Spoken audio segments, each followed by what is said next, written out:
by the government, by the people, by every businessman or labor leader, and by every newspaper. For we are opposed around the world by a monolithic and ruthless conspiracy that relies primarily on covert means for expanding its sphere of influence, on infiltration instead of invasion, on subversion instead of elections, on intimidation instead of free choice, on guerrillas by night instead of armies by day.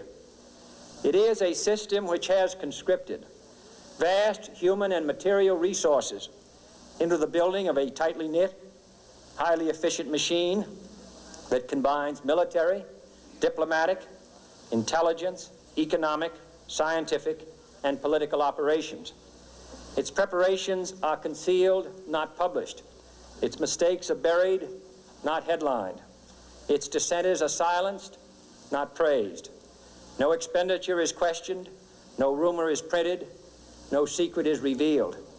It conducts the Cold War, in short, with a wartime discipline no democracy would ever hope or wish to match.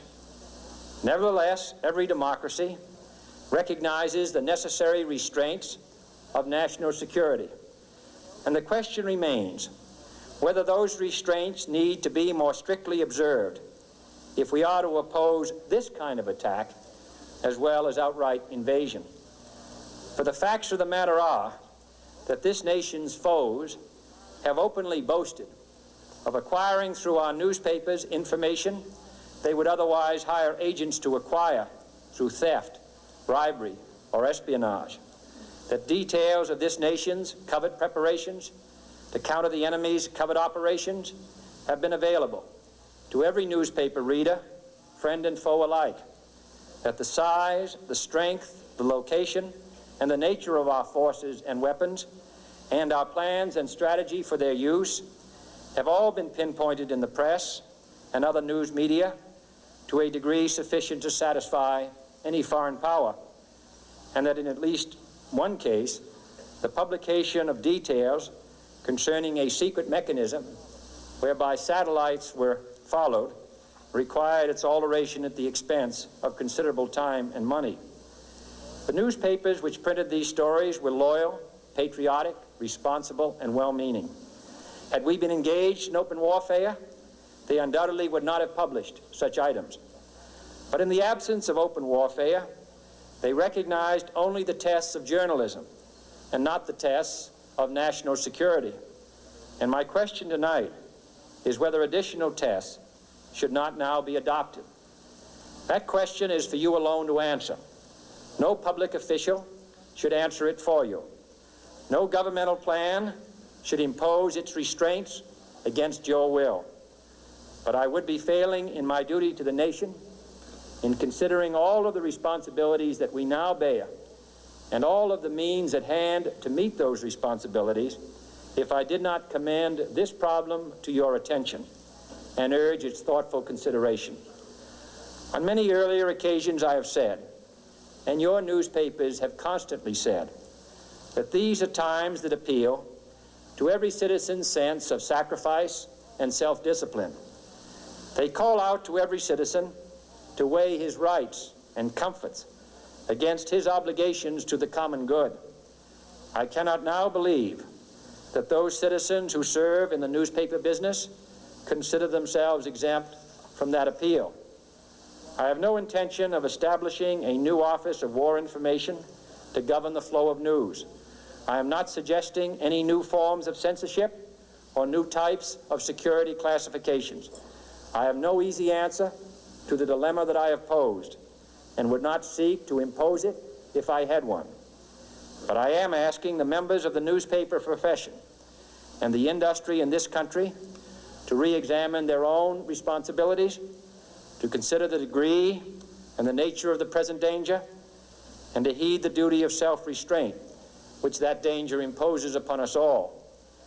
Every newspaper now asks itself, with respect to every story, is it news? All I suggest is that you add the question, is it in the interest of national security? And I hope that every group in America, unions and businessmen and public officials at every level, will ask the same question of their endeavors and subject their actions to this same exacting test. And should the press of America consider and recommend the voluntary assumption of specific new steps or machinery, I can assure you that we will cooperate wholeheartedly with those recommendations. Perhaps there will be no recommendations. Perhaps there is no answer to the dilemma faced by a free and open society in a cold and secret war. In times of peace, any discussion of this subject and any action that results are both painful and without precedent. But this is a time of peace and peril which knows no precedent in history. It is the unprecedented nature of this challenge that also gives rise to your second obligation, an obligation which I share, and that is our obligation to inform and alert the American people, to make certain that they possess all the facts that they need and understand them as well, the perils, the prospects, the purposes of our program, and the choices that we face. No president should fear public scrutiny of his program, for from that scrutiny comes understanding, and from that understanding comes support or opposition, and both are necessary. I am not asking your newspapers to support an administration, but I am asking your help in the tremendous task of informing and alerting the American people. For I have complete confidence